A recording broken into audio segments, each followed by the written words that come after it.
বিহালী বিধানসভা সমষ্টিৰ 2016 চনৰ কংগ্ৰেছ প্ৰাৰ্থী তথা অসম প্ৰদেশ কংগ্ৰেছৰ সাধাৰণ সম্পাদক ৰূপক শৰ্মাৰ কংগ্ৰেছ দল ত্যাগ কৰি আজি বিশ্বনাথত উপস্থিত হয় কংগ্ৰেছ দল আৰু শোণিতপুৰ লোকসভা সমষ্টিৰ কংগ্ৰেছ প্ৰাৰ্থী প্ৰেমলাল গঞ্জুৰ বিৰুদ্ধে বিস্ফোৰক মন্তব্য প্ৰদান কৰে। নেতাগৰাকী 1995 চনৰ পৰাই কংগ্ৰেছ দলত সক্ৰিয়ভাৱে জড়িত হৈ থাকি 2016 চনৰ বিধানসভা নিৰ্বাচনত বিহালী সমষ্টিৰ কংগ্ৰেছ প্ৰাৰ্থী হিচাপে বিজেপি ৰঞ্জিত দত্তৰ বিৰুদ্ধে যুঁজ দি প্ৰায় 30,000 ভোট লাভ কৰিবলৈ সক্ষম হৈছিল। নিৰ্বাচনত পৰাজয় হৈছিল যদিও ৰূপক শৰ্মাই অসম প্ৰদেশ কংগ্ৰেছ কমিটিৰ সাধাৰণ সম্পাদক হিচাপে কাৰ্যনিৰ্বাহ কৰি আহিছিল। কিন্তু যোৱা শনিবাৰে ভাৰতীয় জনতা পাৰ্টিৰ ৰাজ্যিক সভাপতি ভৱেশ কলিতা, মন্ত্ৰী জয়ন্ত মল্ল বৰুৱা, চন্দ্ৰমোহন পাটোৱাৰী, ৰাজ্যিক সমিতিৰ সাংগঠনিক সম্পাদক ৰাজেন্দ্ৰ ৰাজু সহ ৰাজ্যিক পৰ্যায়ৰ বহু উচ্চপদস্থ বিষয়ববীয়াৰ উপস্থিতিত আনুষ্ঠানিকভাৱে গেৰুৱা বসন পিন্ধে নেতাগৰাকীয়ে।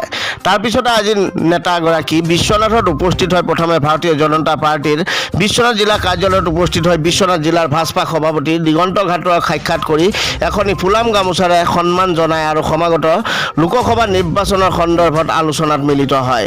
বিজেপি নেতাগৰাকীক সংগ দিয়ে ৰাজ্যিক কিষাণ মৰ্চাৰ উপসভাপতি ভাস্কৰ হাজৰিকাই।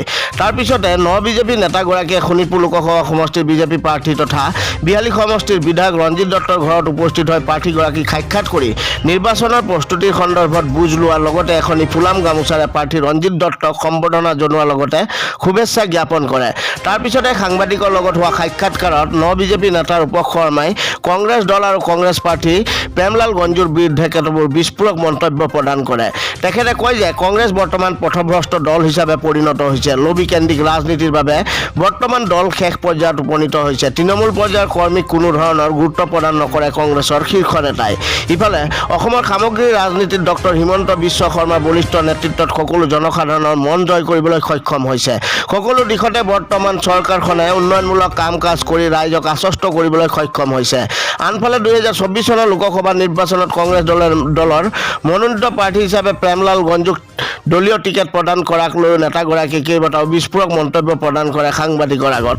নেতাগৰাকীয়ে কয় যে প্ৰেমলাল গঞ্জু হৈছে সেইগৰাকী নেতা যিগৰাকী নেতাই 2001 চনৰ বিধানসভা অথবা লোকসভা নিৰ্বাচনৰ পৰাই দলৰ পৰা বিহালীৰ টিকেট বিচাৰি আছিল।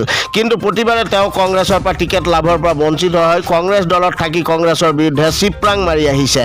প্ৰেমলাল গঞ্জুৱে আজি পৰ্যন্ত কংগ্ৰেছক ভোট দি পোৱা নাই। এইবাৰ তেওঁ নিজে টিকেট লাভ কৰাৰ বাবেহে কংগ্ৰেছ দলত ভোট দিব বুলি মন্তব্য কৰাৰ লগতে তেওঁ পোচাকটোহে কংগ্ৰেছৰ, কিন্তু তেওঁৰ অন্তৰ আত্মা কোনোদিনে কংগ্ৰেছত নাছিল বুলি মন্তব্য কৰে। 2016 চনৰ বিহালী সমষ্টিৰ পৰা কংগ্ৰেছৰ প্ৰাৰ্থী হিচাপে প্ৰতিদ্বন্দ্বিতা কৰাৰ সময়ত প্ৰেমলাল গঞ্জুৱে নিজে কংগ্ৰেছ দলত থাকি ভিতৰে ভিতৰে মোক চিপৰাং মাৰিছিল। তেওঁৰ পৰাজয় নিশ্চিত। কেৱল পৰাজয় নহয়, ৰাজ্যৰ ভিতৰত আটাইতকৈ কম ভোট লাভ কৰি এক অভিলেখ গঢ়িব প্ৰেমলাল গঞ্জুৱে বুলি মন্তব্য কৰাৰ লগতে আৰু কেইবাটাও বিস্ফোৰক মন্তব্য প্ৰদান কৰে সদ্য কংগ্ৰেছ ত্যাগী নেতাগৰাকীয়ে। যোৱা শনিবাৰে কংগ্ৰেছ দল ত্যাগ কৰি মই ভাৰতীয় জনতা পাৰ্টীৰ নীতি আদৰ্শৰ প্ৰতি সন্মান জনাই আৰু ইয়াক আদি কৰি গ্ৰহণ কৰি মই ভাৰতীয় জনতা পাৰ্টীৰ যোগদান কৰিছোঁ। মই 95 চনৰ পৰা কংগ্ৰেছ দলৰ লগত জড়িত আছিলোঁ। ছাত্ৰ অৱস্থাৰ পৰাই ছাত্ৰ ৰাজনীতিয়ে কওক বা যুৱ কংগ্ৰেছতে কওক, মই যোৱা প্ৰায় 27-28টা বছৰ মই কংগ্ৰেছ দলৰ সদস্য হিচাপে নিষ্ঠাৰে কাম কৰিছিলোঁ। মই যোৱা এই লোকসভা নিৰ্বাচন ঘোষণা হোৱাৰ পিছতো মই ভালেমান দিন মই কংগ্ৰেছ দলৰ প্ৰাৰ্থীৰ হৈ মই প্ৰচাৰ চলাইছোঁ বিহালী বিধানসভা সমষ্টিত। কিন্তু মই দেখিছোঁ যে কংগ্ৰেছটো বৰ্তমান এটা পথভ্ৰষ্ট দললৈ পৰিণত হৈছে, য'ত কংগ্ৰেছ দলৰ তৃণমূল পৰ্যায়ৰ কৰ্মীসকলৰ কোনো ধৰণৰ গুৰুত্ব নোহোৱা হৈছে।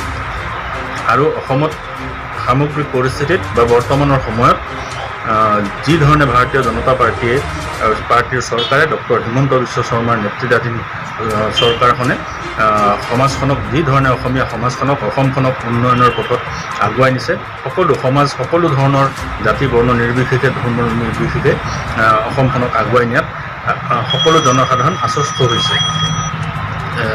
গতিকে মই এই আদৰ্শৰ প্ৰতি অনুপ্ৰাণিত হৈ মই ভাৰতীয় জনতা পাৰ্টীত যোগদান কৰিছোঁ।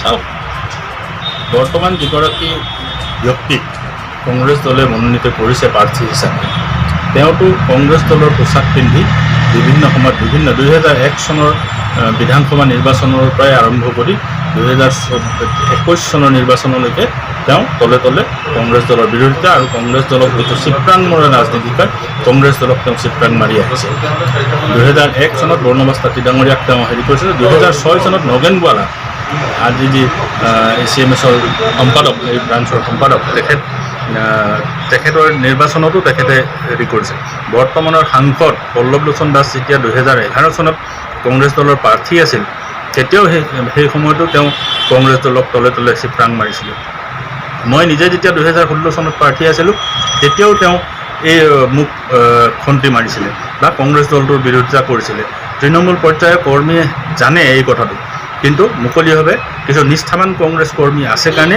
আজি দলটো চলি আছে কিন্তু আৰু কিছুদিনৰ পিছত আপোনালোকে দেখিব যে কংগ্ৰেছ দলটোৰ এই নিষ্ঠাবান কৰ্মীসকলে এই ধৰণৰ নেতাক মনোনীত আৰু এই ধৰণৰ নেতাৰ কাৰণে কংগ্ৰেছ দলটো শূন্য হ'বলৈ গৈ আছে কোনে খন্তি মাৰি চিপ্ৰাং মাৰা ৰাজনীতি কৰি আছে চাওক বিহালী বিধানসভা সমষ্টিত মই কৈছোঁ যে প্ৰেমলাল বন্ধু যিজন বৰ্তমানৰ কংগ্ৰেছ দলৰ মনোনীত প্ৰাৰ্থী তেওঁ প্ৰত্যেকটো নিৰ্বাচনত তেওঁ যিগৰাকীয়ে তেওঁ টিকট বিচাৰে টিকটৰ পৰা বঞ্চিত হোৱাৰ লগে লগে তেওঁ সেই প্ৰাৰ্থীজনৰ কংগ্ৰেছ দলৰ মনোনীত প্ৰাৰ্থীজনৰ বিৰোধিতা কৰে